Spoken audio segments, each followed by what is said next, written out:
Go hard. Okay, great. Okay, Dakta, I guess you had a quick look at the legislation, and this is going to be what people are voting on in the referendum. What are your initial thoughts? My initial thoughts are how exciting this is. After all these years, finally we have a government that's willing to put something forward to change the status quo. But I'm also frustrated. I'm frustrated that there's an indication it'll be years yet before we have any change to our laws. And in the meantime, how many people are going to be arrested and are facing imprisonment? I, for one, am 130 days on lockdown. I'm under house arrest for being involved with cannabis, a flower. So, look, I can see Helen Kelly at work here in the way this legislation has been created. Andrew Little was very sensitive to her views on cannabis. But we're still treating cannabis as a dangerous product. And it's not. It's treated as equal to alcohol and the dangers of alcohol. And that's silly. It's not like that at all. And we should be taking a more relaxed attitude. In fact, I would encourage the government right now to change the classification of cannabis to Class D, put some regulations around it, and allow not-for-profits to spring up all over the country so that we can take care of the people's needs right now. We wouldn't need a referendum, and let's consider what that's going to be in the future. In the meantime, there are a lot of sick people that need some help. So, yeah, it's very good. It's very exciting. Our people love it, but why so long? Why? What do you think of the limits on the potency? I guess for viewers who will be voting in the referendum but don't know much about cannabis, what does it mean? How strong would 15% THC be? What would the effects be? Look, if it's slightly higher THC than 15%, it'll make no discernible difference at all. There are some products that have extremely high THC. They're readily available in legal jurisdictions overseas. They're not causing problems in the community. So I think that they might actually have it wrong to be focused on the strength and the THC levels. I think that there is a much wider tolerance to THC in the community than what our politicians might think. I did speak to one user who described that THC limit as quite conservative. Would you agree? Yes, of course it's conservative.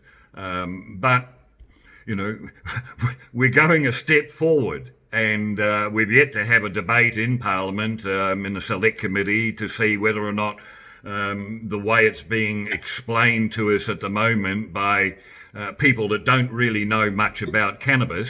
I'm sick and tired of the weed-splaining.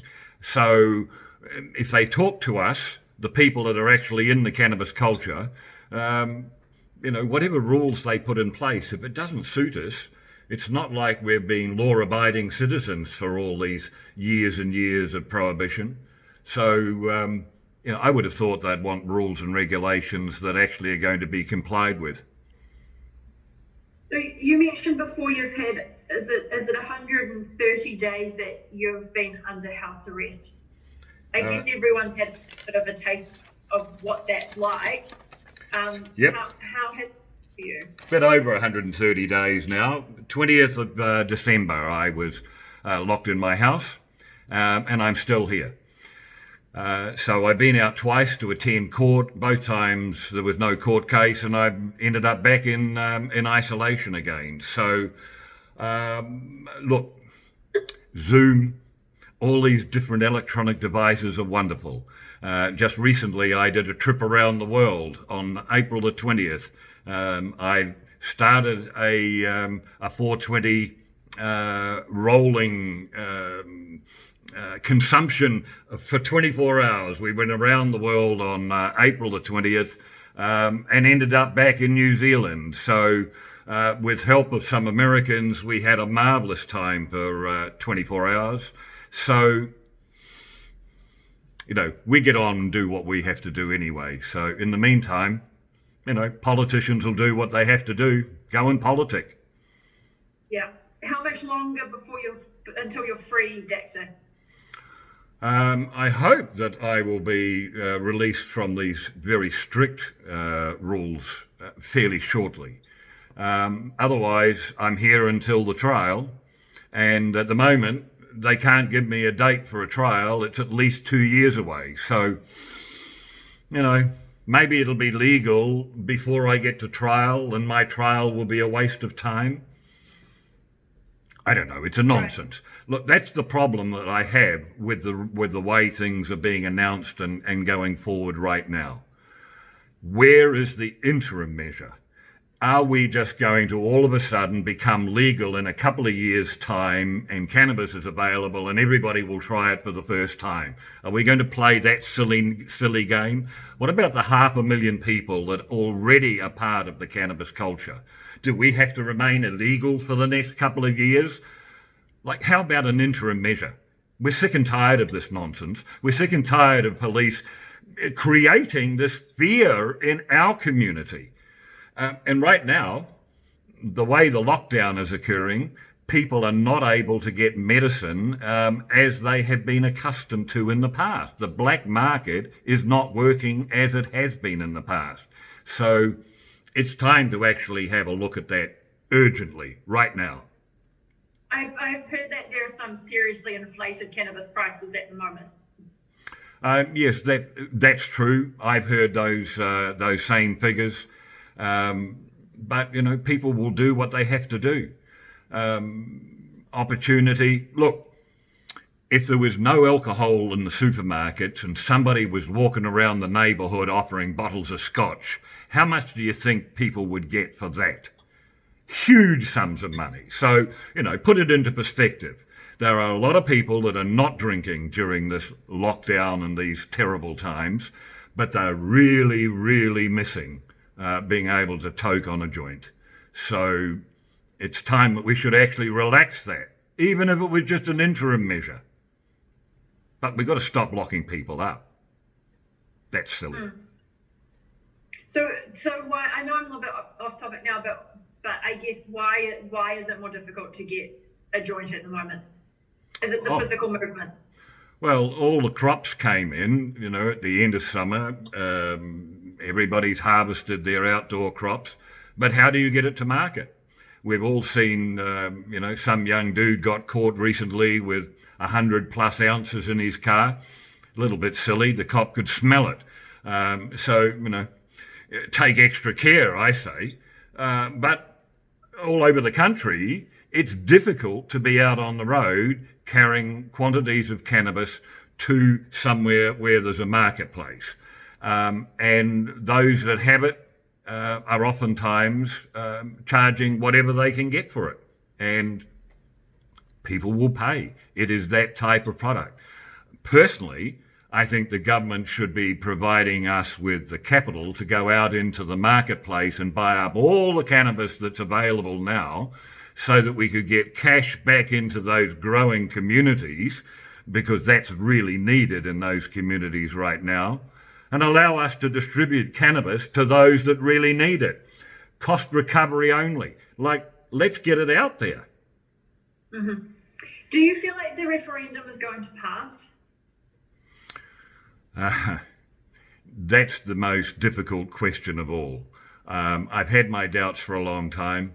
I've been opposed to the holding of a referendum from all the time that more than 20 years that I've been involved in this campaign, because I don't see what business it is of people whether or not I'm smoking a joint.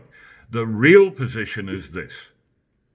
If there is only one person in this country that consumes cannabis and they are facing imprisonment because of that, then you better have a very good justifiable reason why that law is in place. If there is no justification for a law to protect who, what's it for? If you can't justify the law, then why do I have to justify why it should be changed? Just change it. Mm. Yeah. So it's time to change it. It's time to change it. I would just giving you a brief pause there so that you had an editing moment. It's good. You've been really good, Dakta. Is there anything else you want to go over? No, look, there's going to be much happening over the coming months. We plan to reopen. I think we're long overdue. We haven't had a focal point for people in the Wellington district, and even from around the country. We now have international fans of what we've been doing because of our 420 march around the electronic march around the world. So we're planning to reopen. It is clear that there is no reason for police to be involved in minor cannabis. Has been recent law changes to that effect. So it'll be interesting to see whether or not the police are going to be fussed with a cannabis club, or whether or not they'll just focus on this pandemic that we're currently involved in. So we can't open at the moment. We're waiting for level 2. And when the bars open, we should be able to open also. Wouldn't it be nice if we could do that without facing arrest? Just like all the bar proprietors are going to do? That would be nice. Yeah. I may be working on a story in the next couple of weeks about gaps in the medicinal cannabis legislation that have meant a bunch of medicinal cannabis users are wanting this referendum to pass, basically because it's just going to be too expensive still, probably. Well, not quite what. I'm yet to see the shops where cannabis products available for people that have a prescription. I tweeted recently that I have a prescription, but I can't go and buy cannabis from anywhere. And you won't be able to buy green bud anyway, unless a doctor prescribes it. And if a doctor prescribes green bud, then where do you fill that prescription? It is difficult. I have a prescription, I can't fill it. So there are some issues, some problems, but I stress we have the first government in my time as a consumer, and I've been more than 30 years involved in consuming cannabis, and more than 20 years involved in the campaign to change the law, and we finally have a government that's willing to put it at least a step forward. We're grateful. So you're pretty hopeful, aren't you? I'm hopeful that if there's going to be any negative advertising, that the truth will come out. We've already seen the negative advertising from those prohibitionists, family something. I don't want to give them, I don't want to give them credibility by naming them, but you know who I mean. Where are they getting their funding from? Where do they get the funding to oppose? I mean, we don't have deep pockets. We can't go spending, hundreds of thousands of dollars in advertising around the country. So, if we have a level playing field and truth about cannabis is spoken honestly and clearly to the public, then we will have a change and the referendum will pass. But right now, as long as the only ones that are out there talking about it are the opponents who use basically a lot of nonsense that the opponents have used all around the world. And all the things they talk about that are going to be, terrible in the future haven't happened anywhere around the world. In fact, everywhere that's legalized cannabis for recreational purposes for adults, the uptake by young people has declined. So one of the lowest youth usage in the world is in the Netherlands. Amsterdam, with its coffee shops, started it. It ain't cool for young people, so that's not their thing. So a legal market actually will lead to a reduction in young people using. So, yeah, I think you might be right. Okay, very good, Dakta. And I hear you as Dakta Green, don't I? Sorry, when your name pops up on the screen. Dakta Green. That is my name, Dakta Green. The police continue with these current trials and tribulations to refer to me by my old name, despite being constantly told that my legal name is Dakta Green. I can flash my birth certificate at you right now. My birth certificate, it says my name is Dakta Green. You know, many years ago when I was married, my wife signed the marriage certificate at the end of the ceremony, and she became Mrs. My Name. She was never called by a maiden name from that point on, and yet the police continue to refer to me by my old name. Despite many, many prosecutions as Dakta Green, they still refer to me. They came here with a warrant for my old name. It's nonsense. And it is actually one of those things that the police do to denigrate people.